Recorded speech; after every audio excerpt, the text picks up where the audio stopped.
Hello friends, Radhe Radhe. Welcome back to my channel. आज के इस वीडियो में हम बात करेंगे एक बहुत ही इंपॉर्टेंट टॉपिक के बारे में और वो है लिटरेचर रिव्यू कैसे करें। How to conduct a literature review, step by step guide to literature review table, research gaps etcetera. अगर आप पीएचडी स्कॉलर हैं, रिसर्च स्टूडेंट हैं, एमबीए डिसर्टेशन कर रहे हैं, रिसर्च पेपर लिख रहे हैं या अभी अभी आपने अपनी रिसर्च जर्नी स्टार्ट की है, तो ये वीडियो आपके लिए बहुत ही यूजफुल होने वाला है। इस वीडियो में मैं आपको स्टेप बाय स्टेप बताऊंगी लिटरेचर रिव्यू क्या होता है, what is a literature review, literature review करना क्यों इंपॉर्टेंट है, why is a literature review important, literature review table कैसे बनाते हैं, how to create a literature review table, कौन कौन से कॉलम्स इंक्लूड करने चाहिए लिटरेचर रिव्यू टेबल में, which column should be included in the table, और इसी टेबल की हेल्प से आप thematic analysis, SLR, PRISMA framework, meta analysis और रिसर्च गैप आइडेंटिफिकेशन कैसे कर सकते हैं। So how can you use this table for thematic analysis, systematic literature review, Prisma framework, meta-analysis and research gap identification? It means that आप एक literature review की table से आप बहुत सारी चीज़ें एक्सप्लोर कर सकते हैं। तो वीडियो के एंड तक ज़रूर देखिए और अगर आप रिसर्च और पब्लिकेशन से रिलेटेड वीडियोस देखना पसंद करते हैं तो चैनल को सब्सक्राइब करना मत भूलिए। Let's start. What is a literature review? Literature review क्या होता है? जब भी हम किसी रिसर्च टॉपिक पर काम करना शुरू करते हैं, सबसे पहले सवाल होता है इस टॉपिक पर पहले क्या वर्क हो चुका है। इसी क्वेश्चन का आंसर हमें लिटरेचर रिव्यू देता है। लिटरेचर रिव्यू का मतलब है आपने रिसर्च टॉपिक से रिलेटेड पहले से publish research papers, articles, reports, books और स्टडीज को सिस्टमैटिकली पढ़ना, एनालाइज करना और समराइज करना किया है या नहीं। So literature review हमें बताता है, a literature review helps us understand how much research has already been conducted on a topic, in which countries the research has been conducted, what methodologies have been used, which variables and factors have been studied, what research gap still exist. ये process आपकी research को direction देता है और unnecessary duplication से बचाता है। Now why is a literature review important? मान लीजिए आपने एक टॉपिक सिलेक्ट किया, अब हो सकता है कि उस टॉपिक पर पहले ही हंड्रेड्स ऑफ स्टडीज हो चुकी है। ऐसे में अगर आप लिटरेचर रिव्यू नहीं करते हैं तो हो सकता है कि आप वही काम दोबारा करने लग जाएं जो पहले से अवेलेबल है। So a literature review helps in identifying the research gaps, topic की अंडरस्टैंडिंग इंप्रूव होती है, रिसर्च ऑब्जेक्टिव बनाने में हेल्प मिलती है, फ्रेमवर्क डेवलप करने में सपोर्ट मिलता है, मेथोडोलॉजी सिलेक्ट करने में गाइडेंस मिलती है and making the research paper and thesis writing easier. आपको लिटरेचर रिव्यू आपको बहुत सपोर्ट प्रोवाइड करवाता है। अब now the question arises, how to create a literature review table. मैं पर्सनली रिकमेंड करती हूँ कि आप लिटरेचर रिव्यू को सिर्फ पैराग्राफ फॉर्म में नहीं रखें, आप उसकी एक प्रॉपर एक्सेल शीट या लिटरेचर रिव्यू टेबल मेंटेन करें।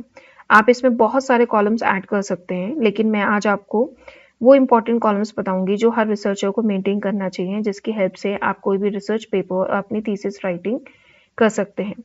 फर्स्ट कॉलम है सीरियल नंबर। सबसे पहले कॉलम होगा सीरियल नंबर का। ये आपको पेपर्स को ऑर्गेनाइज करने में हेल्प करेगा, जैसे 1 2 3 4 means paper 1, paper 2, paper 3, paper 4, और इसी ऑर्डर में बाद में आप रिव्यू राइटिंग भी कर सकते हैं। अगर आपके पास 300 या 400 पेपर्स हैं तो ये नंबरिंग आपको बहुत यूजफुल होती है। और मैं आपको यही सजेस्ट करूंगी, आप जब भी पेपर्स की लिटरेचर रिव्यू टेबल बनाएं तो आप हमेशा ऑड नंबर में बनाएं। मीन्स इन एनी केस अगर आपको कोई डिसीजन लेना है सिलेक्शन का या जस्टिफिकेशन का, तो ऑड नंबर आपको एक क्लियर आइडिया या क्लियर डिसीजन मेकिंग में हेल्प करेगा। Second column is author and year. Example like Sharma 2022 या गुप्ता एंड सिंह 2023। तो आप इस तरीके से ऑथर एंड ईयर मेंशन कर सकते हैं। इस कॉलम से आपको पता चलेगा किस रिसर्चर ने स्टडी की, किस ईयर में स्टडी हुई, और आप रिसर्च ट्रेंड भी देख सकते हैं कि टॉपिक का डेवलपमेंट कैसे हुआ है। तो ऑथर एंड ईयर आपको ये भी आइडिया देगा कि आपके फील्ड में या आपके टॉपिक में कौन कौन से सिग्निफिकेंट और प्रोमिनेंट ऑथर्स हैं और किस ईयर में आपके टॉपिक से रिलेटेड स्टडी हुई है। तो eight the time of the presentation sometimes expert ask that कि आपकी फील्ड के कौन से ऑथर्स हैं, तो आप इस लिटरेचर रिव्यू की हेल्प से ये बता सकते हैं। Next is journal name. Like बहुत सारे स्कॉलर्स पूछते हैं स्कोपस जर्नल कौन सा है, एबीटीसी जर्नल कौन सा है, एबीएस रैंकिंग क्या है, यूजीसी केयर जर्नल कौन सा है। तो जब भी आप जर्नल नेम मेंशन करेंगे तो आपको आइडिया लगेगा कि जर्नल की क्या कैटेगरी है। Journal Q1, Q2, Q3 category में आता है, स्कोपस में आता है, एबीडीसी में आता है, और आपके टॉपिक से रिलेटेड रिसर्च कौन से जर्नल में पब्लिश्ड हुई है। इससे आप अच्छे जर्नल्स के पेपर भी स्टडी कर सकते हैं और आप इससे बहुत अच्छा एक लिटरेचर रिव्यू पेपर भी बना सकते हैं। सो जर्नल नेम मेंटेन करने से आपको पता चलता है कि आपके टॉपिक पर किस क्वालिटी के जर्नल्स पब्लिश कर रहे हैं। फ्यूचर में जब आप पेपर पब्लिशिंग करेंगे तो ये इंफॉर्मेशन आपको बहुत यूजफुल होगी। Next column is type of the paper. यहाँ मेंशन करते हैं कि पेपर आपका जो आप पेपर पढ़ रहे हैं वो एम्पिरिकल है, कंसेप्चुअल है, रिव्यू पेपर है, क्वालिटेटिव है, क्वांटिटेटिव है, या मिक्स्ड मेथड है, या केस स्टडी है। इससे आपको रिसर्च डिज़ाइन का आइडिया मिलेगा और फ्यूचर में आप अपने पेपर के लिए सुटेबल मेथडोलॉजी भी सेलेक्ट कर सकेंगे। लाइक एन एग्जाम्पल, अगर कोई किसी ने कंसेप्चुअल पेपर लिखा और उसके माइंड में डाउट है कि उसका कंसेप्चुअल पेपर पब्लिश होगा या नहीं होगा, तो आप इस लिटरेचर रिव्यू टेबल से देख सकते हैं कि आपके टॉपिक से रिलेटेड कितने कंसेप्चुअल पेपर पब्लिश्ड हुए हैं, किस जर्नल में पब्लिश्ड हुए हैं, उन्होंने किस टाइप से पेपर लिखा है, चाहे क्वालिटेटिव है या क्वांटिटेटिव है या कंसेप्चुअल है या एम्पिरिकल है, तो आपको एक मोटिवेशन मिलेगा। नेक्स्ट कॉलम आप ऐड कर सकते हैं ऑब्जेक्टिव ऑफ द स्टडी। ये बहुत इंपॉर्टेंट कॉलम है। हर पेपर का ऑब्जेक्टिव लिखिए, हर पेपर में ऑब्जेक्टिव होता है। खुद से पूछिए after writing the objective of the paper कि रिसर्चर क्या इन्वेस्टिगेट करना चाहता था, किस फैक्टर को स्टडी कर रहा है, किस प्रॉब्लम को सॉल्व कर रहा है। जितना क्लियरली आप ऑब्जेक्टिव को समझेंगे किसी भी प्रीवियस स्टडी या किसी भी पेपर में, उतने ही स्ट्रॉन्ग आपकी अंडरस्टैंडिंग होगी। नेक्स्ट है रिसर्च मेथडोलॉजी। जब भी आप रिसर्च मेथडोलॉजी का कॉलम बनाएं तो इसको आप फर्दर 3 सेक्शन में डिवाइड करें। पहला कंट्री, जिसको हम कभी कभी सैम्पल कंटेस्ट भी बोलते हैं। Next is method and next is sample size. अगर आप कोई भी प्रीवियस पेपर पढ़ रहे हैं जो कि क्वांटिटेटिव इन मैनर का है या क्वालिटेटिव इन मैनर का है, इस कॉलम को आप इन 3 सब कॉलम में भी डिवाइड कर सकते हैं। लाइक कंट्री, जैसे स्टडी किस कंट्री में हुई है, इंडिया में, यूएसए में, चाइना में, यूके में, या डेवलप्ड कंट्री में या डेवलपिंग कंट्री में। ये इंफॉर्मेशन कंपैरेटिव एनालिसिस में आपकी हेल्प करता है। मेथड जो है, तो रिसर्चर मतलब प्रीवियस रिसर्चर ने आपके टॉपिक से रिलेटेड जब पेपर पब्लिश हुए तो कौन कौन से मेथड यूज़ किए, लाइक सर्वे ये है, इंटरव्यू है, focus group discussion, case study, secondary data, observation. ये आपको मेथडोलॉजी सिलेक्शन में भी हेल्प करता है। सैम्पल साइज, तो रिसर्चर ने कितने रिस्पॉन्डेंट लिए, 100, 200, 500, 1000। सैम्पल साइज देखकर आप अपनी स्टडी के लिए बेंचमार्क सेट कर सकते हैं। आप जस्टिफिकेशन भी दे सकते हैं। वैसे तो सैम्पल साइज का फॉर्मूला होता है, मगर जैसे आपकी क्वालिटेटिव स्टडी हो गई तो प्रीवियस स्टडी आपको हेल्प करेगी कि आपने इतना ही पेपर क्यों, इतने ही आपने सैम्पल साइज क्यों ली है, या इतने सैम्पल साइज पे स्टडी हो सकती है या नहीं हो सकती है। आप प्रीवियस स्टडी से ये सब एनालाइज कर सकते हैं। देन आपका डेटा एनालिसिस टेक्निक, ये भी बहुत यूजफुल कॉलम है। इस कॉलम में आप मेंशन करेंगे अगर प्रीवियस पेपर में कौन कौन सी एनालिसिस टेक्निक यूज की है, जैसे एमओस हो गया, स्मार्ट पीएलएस हो गया, सेम हो गया, रेगुलेशन हो गया, थीमेटिक एनालिसिस हो गई, कंटेंट एनालिसिस हो गया, एनवाइवो हो गया। तो अगर एग्जामिनर पूछता है कि आपने सेम या पीएलएस क्यों यूज किया है, तो आप लिटरेचर की सपोर्ट में जस्टिफिकेशन दे सकते हैं। अगर आपको कभी अपनी रिसर्च पेपर राइटिंग में या थीसिस राइटिंग में कंफ्यूजन हो कि मैं रिग्रेशन ही क्यों लगाऊं, पीएलएस ही क्यों लगाऊं, एनवाइवो ही क्यों लगाऊं, तो आप इस लिटरेचर रिव्यू के टेबल में हेल्प ले सकते हैं। अगर आपकी प्रीवियस स्टडीज आपके टॉपिक से रिलेटेड में, मान लीजिए सिर्फ क्वांटिटेटिव स्टडी हुई है, क्वालिटेटिव स्टडी नहीं हुई है, जो आप लिटरेचर रिव्यू टेबल से देख रहे हैं, तो आप फर्दर क्वालिटेटिव स्टडी भी कर सकते हैं और आप अपने मतलब रिसर्च को एक नया डायरेक्शन भी प्रोवाइड कर सकते हैं। नेक्स्ट कॉलम है मेजर फाइंडिंग्स। हर एक पेपर की एक मेजर फाइंडिंग्स होती है, तो ये सबसे इंपॉर्टेंट कॉलम है से एक है। हर पेपर की फाइंडिंग्स लिखिए। लाइक जैसे मैंने पेपर्स पढ़े और मैंने आइडेंटिफाई किया कि एंटरप्रेन्योर कॉम्पिटेंसी जो है वो बिजनेस परफॉर्मेंस को पॉजिटिवली इम्पैक्ट करती है, इनोवेशन ऑर्गेनाइजेशन ग्रोथ को इम्प्रूव करता है, ट्रेनिंग एम्प्लॉय प्रोडक्टिविटी को एनहांस करती है। तो इस सेक्शन से आप वेरिएबल्स या डिटरमिनेंट्स या फैक्टर्स या एस्पेक्ट्स भी आइडेंटिफाई कर सकते हैं। नेक्स्ट है कॉलम फीचर्स को, जिसको कभी कभी हम रिसर्च गैप आइडेंटिफिकेशन भी बोलते हैं। तो हर रिसर्च पेपर के एंड में फ्यूचर रिसर्च सजेशंस होते हैं। ये सेक्शन रिसर्चर्स के लिए गोल्ड माइन की तरह होते हैं।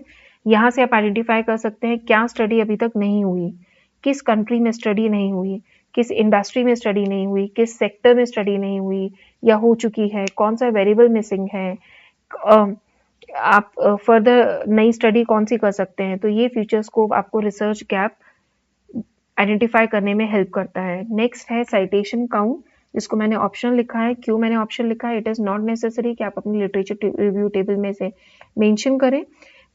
जैसे गूगल स्कॉलर है या पर देख सकते हैं कि पेपर के कितने साइटेशंस मिल रहे हैं। लाइक आपने देखा कि किसी पेपर के 50 साइटेशन है, 100 साइटेशन है, 500 साइटेशन है। सो ये बताता है कि पेपर कितना इन्फ्लुएंशियल है।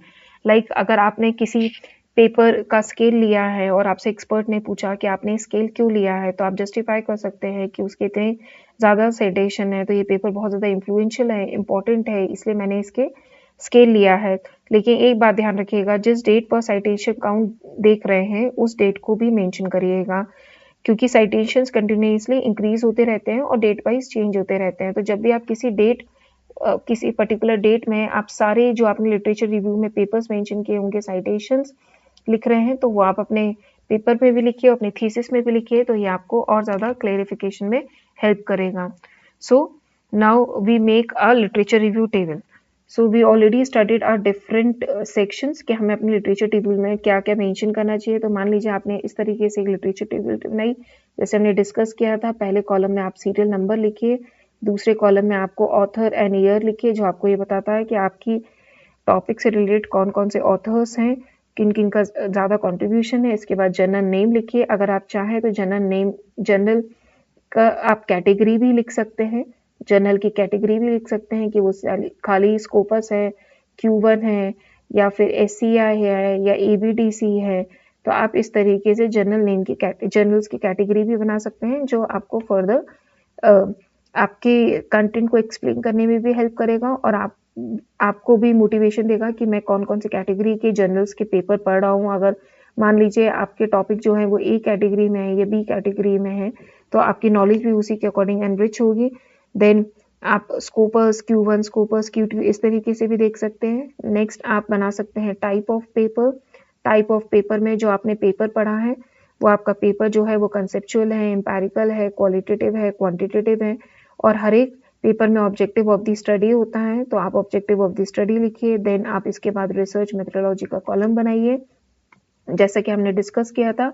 आप इसको 3 फर्दर सब सेक्शन में डिवाइड करिए। कंट्री लिखिए, मेथड लिखिए और सैंपल साइज लिखिए। देन आप डेटा एनालिसिस टेक्निक यूज़ कर सकते हैं, जो आपको हेल्प करेगा कि आप अपने पेपर में इस टाइप की टूल यूज़ कर सकते हैं, आपको जस्टिफिकेशन भी देगा, या आप डिफरेंट टूल्स भी यूज़ कर सकते हैं। इसके बाद हर एक पेपर की मेजर फाइंडिंग्स होती है। इसके बाद फ्यूचर स्कोप होता है। ये फ्यूचर स्कोप आपको रिसर्च गैप आइडेंटिफाई करने में हेल्प करेगा।